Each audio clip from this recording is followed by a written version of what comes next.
Hello, you guys. I am so excited and honored that you have decided to take a few minutes out of your day and sit with me for this incredible training and opportunity on how to learn how to double down on your happiness after gaining weight. Because yes, I promise you, it is possible. Regardless of what you think, regardless of whatever you've been told, I can help you do that. So to give you guys just a really quick, brief introduction of myself, I am Tabitha Sweeney. I have been in the fitness industry for over a decade.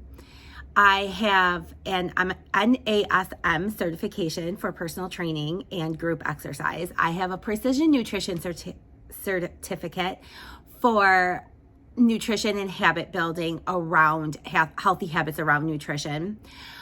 I have extensively studied coaching and mindset and habit change and society, and basically the effects that society is having on women, especially when it comes to their self-confidence, their body image, their happiness. So before I had my little humans, because I am also a mother of two, and you can see here on this slide that we are on our way to see Frozen. You can only imagine the excitement. Before these two little humans came into my life, I was the coach and I was the trainer who got you results. I got my clients results. I pushed them hard. I was all up in their business. I wanted to see all of their food logs. I did not understand why everybody's goal was not to have a 300-pound deadlift. Like, I just couldn't fathom why everyone didn't want that. How everyone didn't want to spend hours in the gym, and why everyone didn't love meal prepping on Sundays. Like, I think back now and I kind of actually cringe. And then these two little humans entered my life and my entire world changed. My life was no longer about me. My time was no longer mine. And I found this incredible gaping hole in our society where moms kind of just fall into this pit. There was nowhere to go. There was no one I talked to that told me it was okay to not get my body back. Everything you saw was about getting your body back. But my life, it wasn't what it was before. I was never going to get that body back because my life was no longer that life. And the more I dove into this and the deeper down this rabbit hole I got, the more I became committed to helping women change this. Thus, Vitality Buffalo was born. And before the pandemic, it was simply just a tiny little fitness studio for moms. And since the pandemic, we have blossomed into so much more, and really an entire health and wellness studio for moms in a full capacity. And I have taken my coaching from what was at one time only in my little personal groups inside my four walls, and I have turned it into a virtual platform to help more women, to help as many women as I can. So before we go any further, you guys, and we get into this training, I want to give you just a tiny bit of what the community has said and why you belong on this journey with us. So you can see right here in these testimonials that Dawn said it freed her once she learned that the journey was about more than just a number. You guys, that's so powerful. Our journeys, we were not put on this earth to fit into a specific pant size. Like, our pants have nothing to do with who we are. So that, I feel those words, and so many women feel those words. Christine said it empowered her to face her anxiety and get the help that she needed. the number of times I hear this, the number of women that shy away from helping themselves, it's so important. You cannot find happiness if you are not willing to help yourself. You cannot. Lindsay said, and this, I think this is absolutely my favorite one, you guys. She said, it gave her the tools to find peace and love. The words were like soul coaching. That that spoke to me like so much. And that, I think, confirmed everything I needed from the universe to tell me I am in the right spot. This is what I am meant to be doing. I am meant to be helping women like you find their happiness, even if you have gained weight, because guess what? That's not a bad thing. So next, you guys, we're going to move into what the difference is between a weight loss coach and a mindset coach. And I like to point this out because I consider myself to be a mindset coach, but many people, given my background and history in personal training and in fitness, many people really believe that there is this strong overlap between the two, and there really isn't. So I want to kind of just set the tone for what differentiates between weight loss and mindset. A weight loss coach is going to work with you on counting your calories. They're going to care about how many steps you're going. They're going to track your workouts. They're going to work on eliminating foods, and you're going to have weekly weigh-ins. A lot of the tactics that they will employ will be centered around shame and guilt. They will label things good and bad. They will get you results. Absolutely. The question is whether or not those results are maintainable. And what I mean by that is, can you do what they are telling you? Can you do that every single day for the rest of your life? If you can, by all means, if it's worth it to you. But if it's not, and I fall in that category, it wasn't worth it to me, then you probably need more of a mindset coach. In a mindset coach, I do not do any tracking of food, of exercise, of steps. There is absolutely no shame. There is no eliminating foods. I do not tell you that anything is off limits.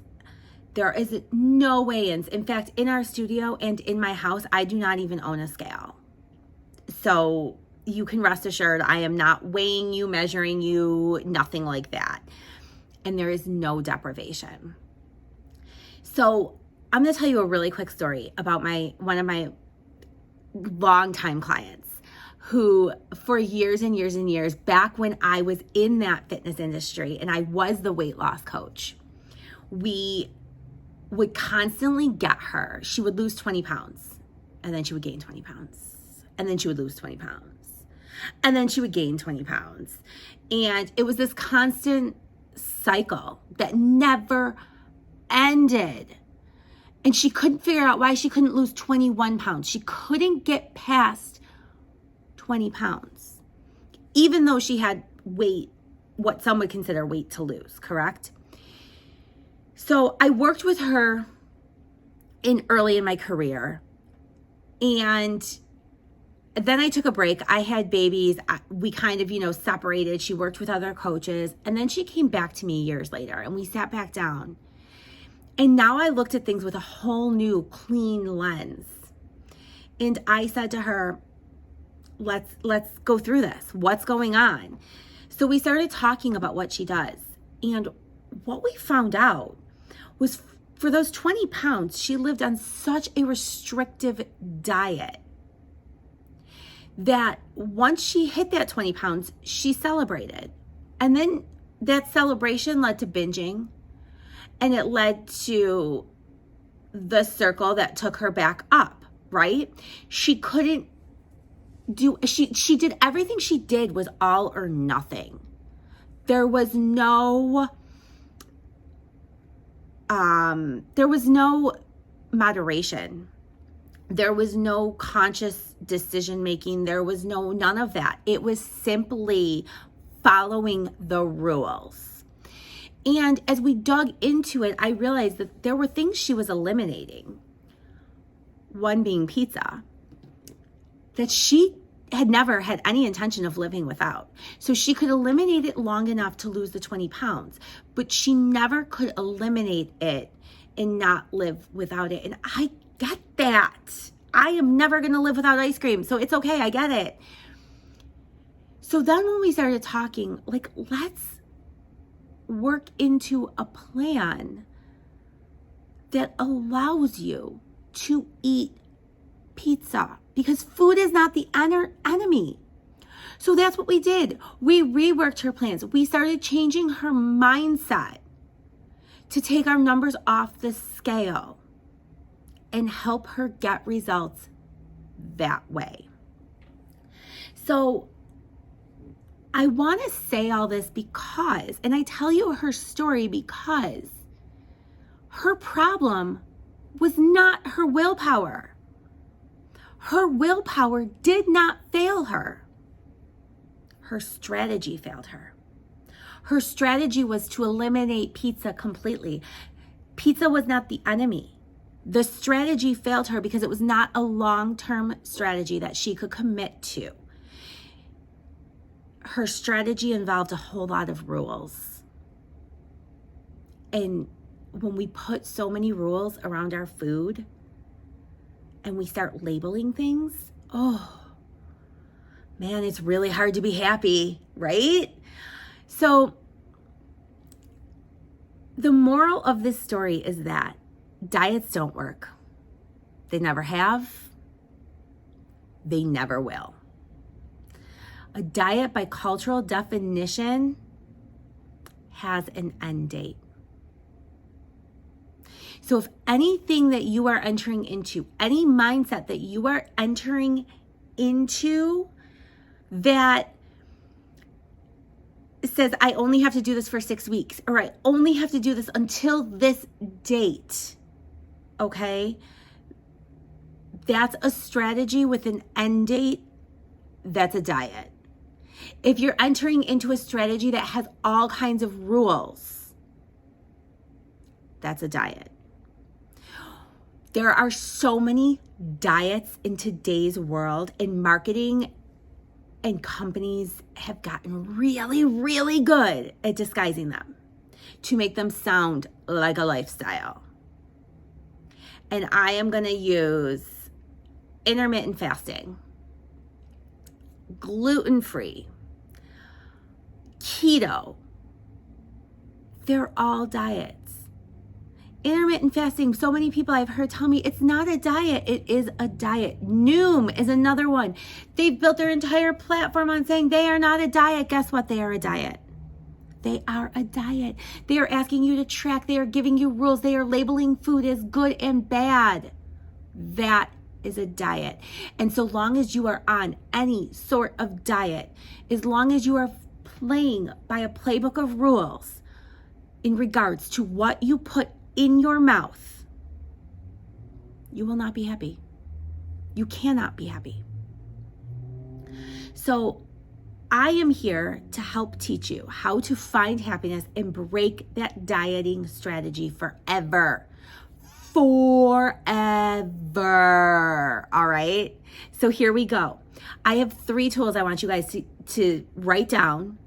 Keep these in your back pocket, pull them out and use them to break this strategy forever. 1 is habit stacking. One of the big reasons that diets fail is because you enter into any one of these new strategies and there are all of these rules, and guess what? You are expected to start following all of these rules tomorrow. So you go home and you clean all of the gluten out of your house and your body goes into complete shock and your mind goes into complete shock.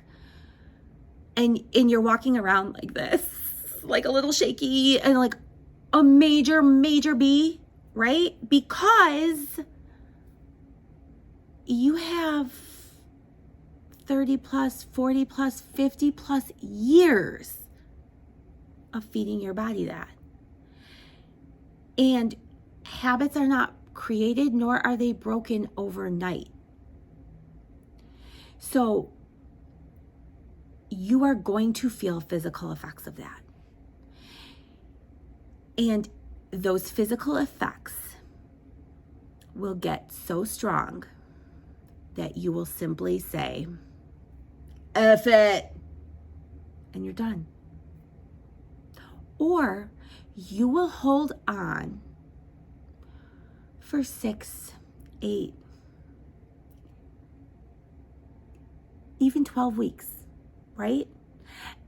And then you go to the party and you're like, I'm just gonna have one, just one cookie.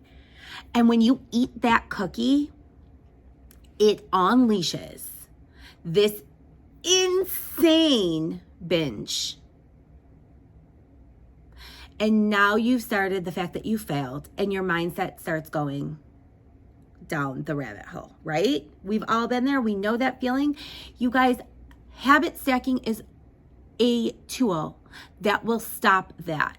Because instead of changing all of our habits at once to reach a strategy, we are going to pick one habit that we know we need to change, that we know if we changed it, we would feel healthier. And we are going to change that habit and that habit only. And until that habit becomes routine and we don't need to think about it, we aren't going to focus on anything else. And when that habit does become routine and we don't have to think about it, then, and only then, will we add in another habit. Here's the other thing, guys, these healthy habits, because when we double down on happiness, it becomes about more than just food. So these habits may not be about things you're putting in your mouth. It may be about going to bed earlier or getting up earlier. It may be about saying a daily gratitude. It may be about getting movement in your day. It does not necessarily have anything to do with what you are eating. That is the other piece of dieting that fails. When we stop dieting forever and we start focusing on getting healthy and listening to the cues our body gives us, we realize that happiness is a whole picture. It is an entire huge castle. Okay? And it involves so much more than the things we put in our mouth. So when we start habit stacking, there's no rules to follow. We're just picking the path that we truly think we can succeed at. Because if we don't feel successful, we will quit. I will quit, right? You will quit. Nobody likes feeling like a failure. So habit stacking, habit stacking, habit stacking. That is your very first tool. Your second tool is conscious decision making. That's what I have dubbed this. I want you to give forethought in front to the things that you are eating, the excuses that you are making. And I want you to let your body lead you in making decisions. That's what conscious decision making is. So it does not mean that you never eat the whole box of Oreos, because we've all done that, right?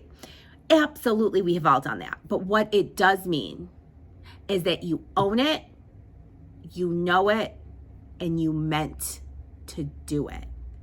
That's what it means. So conscious decision making means when you're eating and it's so good and your belly is so full, but what you're eating is so good, you just keep going past the point of being full to the point of being sick. Conscious decision making says you are going to listen to your body and make a conscious effort and decision to put your fork down.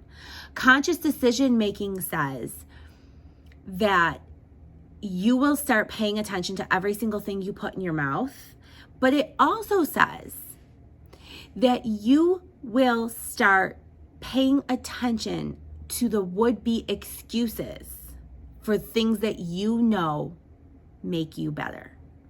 Things like movement and sleep and gratitude journals. Okay?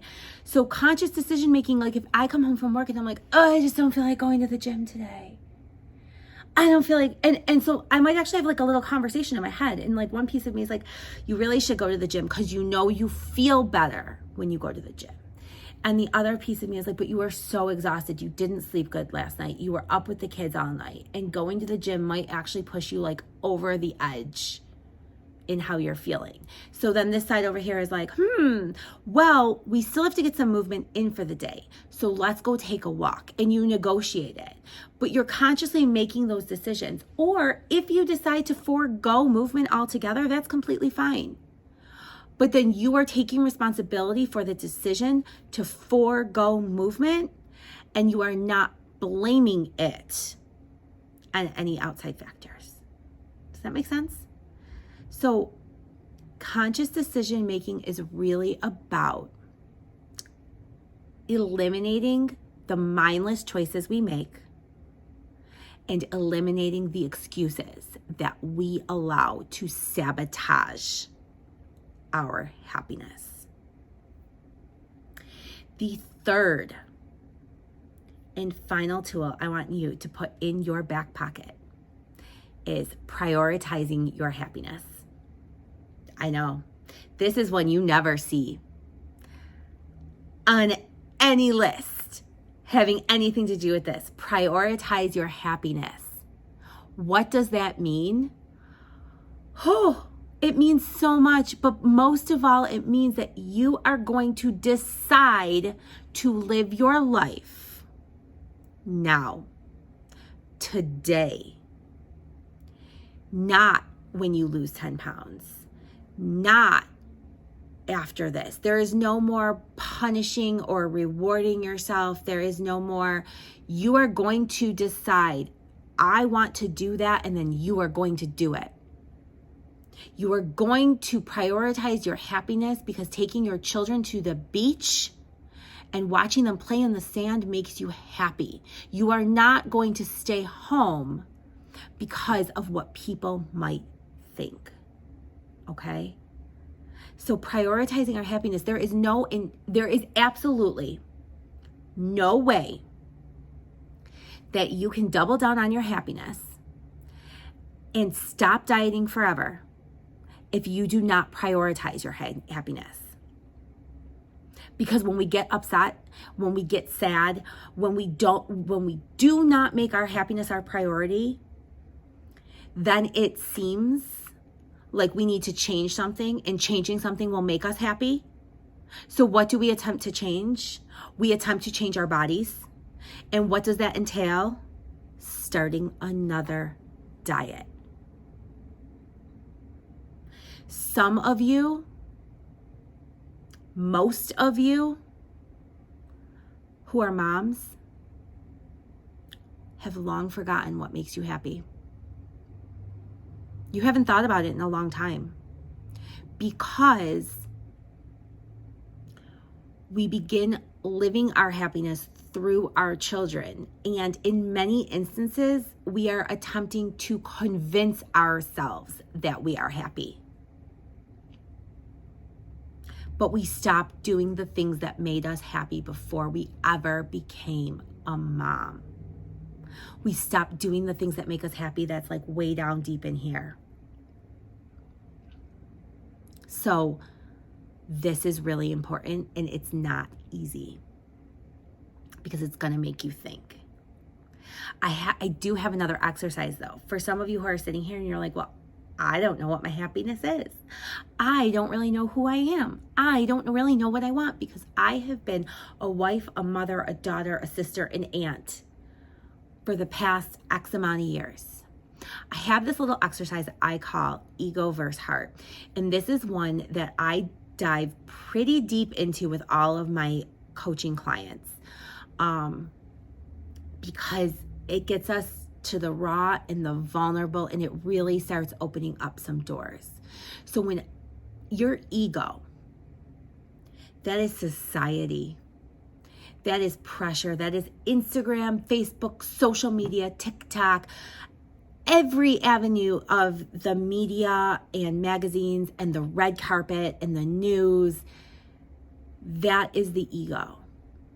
It is all of the messaging coming into you, telling you what happiness is and telling you what you need to change in order to be happy, right? It tells us we should be a stay-at-home mom. No, we should be a working mom. No, we should be a size 4. No, we should be a size 2. Nope, if size 2 isn't good enough anymore, you really should be a 0. Oh, guess what? Big butts are back in. So now get your butt a little bit plumper. Ooh, man, you need a little bit of Botox between your eyebrows. Ooh, smile. Make sure you always smile. That is ego. It is all the social rules as women that we have learned subconsciously, most of them subconsciously, since we were tiny. All of the ways we think we're broken, all of the people we are comparing ourselves to, right? And then we have our heart.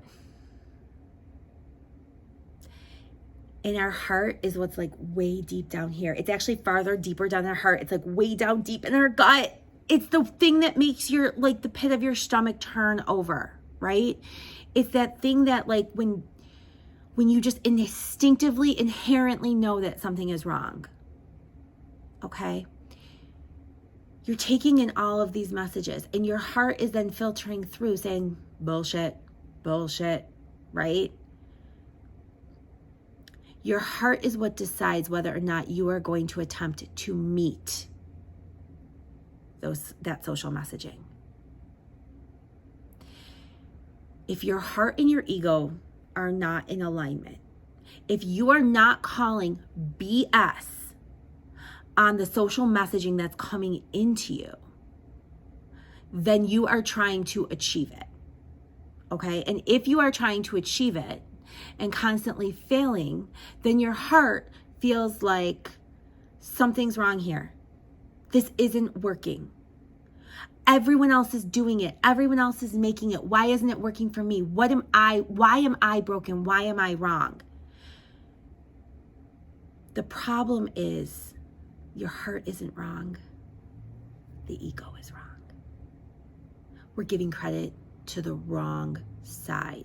So when you start really tapping into this and you really start opening up to what your heart is telling you, what your gut is telling you, and who you are and who you want to be, man, your entire life will change in ways that I cannot even begin to describe to you.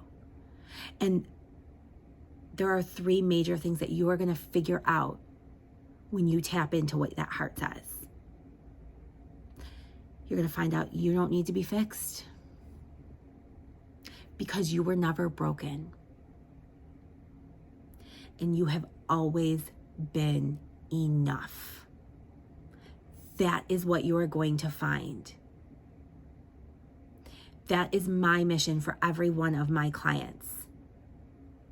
So I hope that you have enjoyed this training. I hope that you are walking away from it, taking something away. If anything resonated with you, if you walk away and you're like, oh man, this was great. I see the potential, but I still don't know how to get there. That's what I'm here for. My program helps women get to the end result, okay? I walk you through it step by step through daily contact, through journaling, because I'm going to give you journal questions, and I'm going to give you journal prompts, and I'm going to give you homework. And the homework is nothing major, guys. It's all things I need you to think about. We're opening new avenues and new thought process. We are changing your mindset. So clearly that should mean you got something to think about. And then through our coaching calls, we dive in deep, and I help women find their heart, call BS on their ego and stop dieting forever. I help women double down on their happiness, and I want to help you. So if you want to see who you are outside of your body and of your gene size, then please take the next step and book your call with me. All right? You can find me on social media, guys. Tabitha Sweeney Coaching. I'm on Instagram. I am on Facebook. And you can always reach me by email. All right? I wish you nothing but the most beautiful and blessed day. And I truly hope that you are walking away from today's training with something you had not previously thought of. Have a good day, guys.